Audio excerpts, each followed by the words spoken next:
Assalamualaikum warahmatullahi wabarakatuh. Inilah sosok yang membunuh Jenderal Malabi. Kiai Solihin bin Kiai Muhammad Amin atau Madamin adalah salah satu ulama pejuang yang lahir di sekitar tahun 1912 di Cirebon, Jawa Barat, dari keluarga pesantren Babakan Ciwaringin yang sederhana namun tegas dalam hal agama. Kiai Solihin adalah santri Hadratus Syekh Kiai Haji Hasyim Asy'ari. Beliaulah satu-satunya santri yang mendampingi Hadratus Syekh ketika dipenjara oleh tentara Jepang. Ketika Hadratus Syekh dijemput paksa oleh tentara Jepang dan dibawa dengan mobil truk yang melaju dengan kencang, para santri yang berusaha menghentikannya dihalangi oleh barisan tentara Jepang. Namun sekonyong-konyong Kiai Solihin melepaskan diri dari penjagaan para tentara Jepang tersebut dan berlari mengejar mobil yang sedang melaju kencang itu dan berhasil melompat ke dalam truk yang membawa Hadratus Syekh. Hingga sesampainya truk tersebut di markas Jepang, Hadratus Syekh langsung dibawa ke penjara. Kiai Solihin meminta menemani Hadratus Syekh ikut di penjara, namun oleh komandan Jepang tidak diperbolehkan masuk sambil didorong. Maka dengan lantang Kiai Solihin berkata, "Saya Solihin dari Cirebon," sambil menunjuk komandan tersebut. Sampai para komandan Jepang dan serdadu Jepang lainnya tertegun. Mengetahui hal itu, Hadratus Syekh langsung berujar, "Rapopo." Maka komandan markas tersebut kemudian mengizinkan beliau ikut di penjara satu sel bersama Hadratus Syekh. Selama 4 bulan Kang Solihin setia mendampingi Hadratus Syekh Kiai Haji Hasyim Asy'ari di penjara. Beliau dengan penuh takzim melayani segala kebutuhan gurunya dengan sigap. Seperti waktu Hadratus Syekh di penjara, ditempatkan di ruangan yang berdekatan dengan teras sehingga ketika hujan air masuk, Kiai Solihin mengelap ruang penjara tersebut sampai mengusap-usap telapak kaki Hadratus Syekh dengan bajunya. Hadratus Syekh merasa tenang. Maka tidak heran ketika Kiai Solihin meninggal dalam pembacaan talqinnya, Kiai Alim Masinah menyematkan syahadah, "Hadza sahibus sijni Mbah Hasyim Asy'ari." Pada masa penjajahan Jepang itu, Kiai Solihin diberikan amanat oleh Hadratus Syekh sebagai lurah di pesantren Tepuireng. Beliau menjalankan amanat tersebut dengan mengatur dan melaporkan segala rutinitas pesantren pada Hadratus Syekh. Walaupun ketika itu teror dan ancaman sering menerpa pesantren, Kang Solihin tak gentar menghadapinya. Di samping menjalankan amanat sang guru, dia juga telah dibekali berbagai ilmu lahir batin dari orang tuanya, yaitu Kiai Madamin yang notabene seorang ulama besar dari pesantren Babakan Ciwaringin, Cirebon.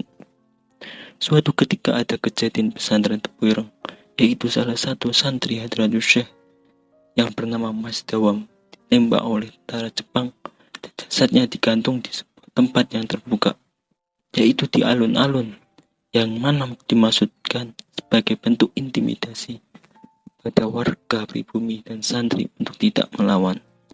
Karena siapapun yang akan melawan akan bernasib sama seperti itu. Sehingga jasad syuhada Mas Dawam tidak ada yang berani mengambil. Dengan perasaan duka yang mendalam serta penuh keprihatinan, Hadratus Syekh Kiai Haji Hasyim Asy'ari memerintahkan Kang Solihin untuk mengambil jasad Mas Dawam yang digantung tentara Jepang. Maka dengan tekad yang kuat, beliau menyatakan, "Siap." Hingga kemudian Hadratus Syekh membekali Kang Solihin dengan sepucuk pistol milik Gus Kholik, salah satu putra beliau. Dengan berbekal perintah guru dan semangat perjuangan, walau dalam keadaan hujan, Kang Solihin melangkah untuk mengambil jasad syuhada. Dan sebelum mengambil jasad tersebut, beliau masuk ke sebuah mushola untuk melaksanakan sholat 2 rakaat dengan dilanjutkan membaca wiritan yang telah diterima dari orang tuanya, berupa Hizib Nasor, Hizib Nawawi, Hizib Bahri, ditutup dengan aji penakluk berbahasa Cirebon. hingga senja hampir maghrib saat beliau keluar dari mushola tersebut sambil membawa beberapa jamaah untuk ikut dalam misi penyelamatan tersebut. Sesampainya di dekat lokasi yang dituju, beliau berdiri dan mengangkat pistol dan menembak peluru ke atas. Dengan izin Allah, suara letusan itu terdengar oleh tentara Jepang, bagaikan dentuman meriam, hingga membuat tentara Jepang kaget dan bingung, hingga lari tunggang langgang, hingga menanggalkan senjata yang dipegangnya. Saat itulah Kang Solihin bergegas mengambil jasad Mas Dawam, sementara teman-teman lain mengambil senjata yang ditinggalkan tentara Jepang tadi. Jenazah Mas Dawam lantas beliau bawa kembali ke pondok pesantren Tebureng untuk dimandikan, dikafani, disolatkan, dan dikuburkan. Dengan keberanian kemampuan Kiai Solihin, Hadratus Syekh sering mendampingi setiap aktivitas perjuangannya. Dikarenakan putra Cirebon yang dikenal banyak memiliki tokoh yang mumpuni dalam bidang kecedukan. Kecintaan dan ketaatan Kiai Solihin terus berlangsung hingga Hadratus Syekh meninggal. Beliaulah salah satu seorang yang janji yang menjadi saksi kepergian Hadratus Syekh menuju sang pemilik hidup. Kiai Solihin tak sekedar pembantu, melainkan tangan kanan Hadratus Syekh.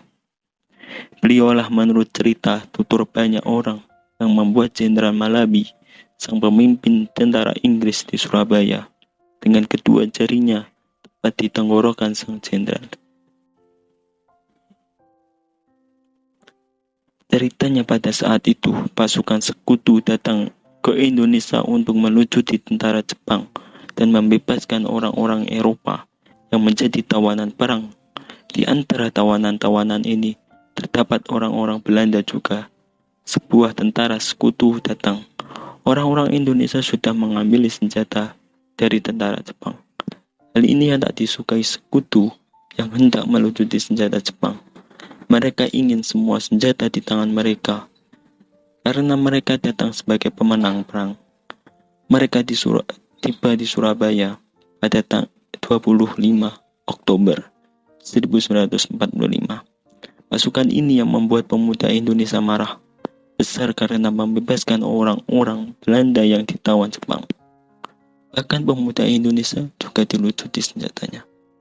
Pada saat itu, pasukan Inggris telah menyebarkan pamflet ultimatum agar orang Indonesia menyerahkan senjatanya. Pada saat itu, pasukan Inggris telah menyebarkan pamflet ultimatum agar orang Indonesia menyerahkan senjatanya. Malabi dan pasukannya pun terjebak dalam masalah. Ditambah lagi dengan militer Inggris yang sudah main lucut senjata yang membuat pemuda Surabaya ngamuk. Surabaya pun akhirnya panas. Terjadi pertempuran selama 3 hari antara Brigade 49 dengan pejuang Republik dari berbagai elemen. Terjepitnya Brigade 49 di Surabaya itu membuat pemimpin militer Inggris di Jakarta, Mayor Jenderal Hawthorne, mengajak pimpinan Republik di Jakarta untuk berunding.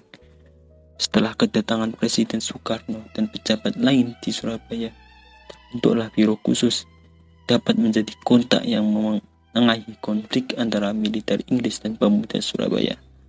Setelah adanya perdamaian tersebut, Malabi dan Dwi Arwono melakukan pawai dengan mengendarai mobil dan berhenti di gedung Internasio yang menampung prajurit Inggris berdarah India. Pada saat itu para pejuang tidak percaya adanya perdamaian karena biro yang bersikap diplomatis terhadap militer Inggris. Para pejuang tidak tahu siapa Malabi. Pada saat itu, perwira sekutu mau masuk tapi dihalangi sehingga yang masuk ke gedung hanya Kapten Shaw dan Jenderal Malabi masih di mobil. Hari sudah hampir gelap, namun ketegangan belum mereda. Seketika di luar gedung terdengar suara tembakan, yang dimana tembakan tersebut terjadi di mobil yang ditumpangi Jenderal Malabi. Dan ada yang mengatakan bahwa yang membunuh Jenderal Malabi itu Kiai Solihin, murid Hadratus Syekh. Terbunuhnya Jenderal Malabi mengakibatkan pasukan sekutu marah, dan meletuslah peristiwa 10 November yang kita peringati Hari Pahlawan.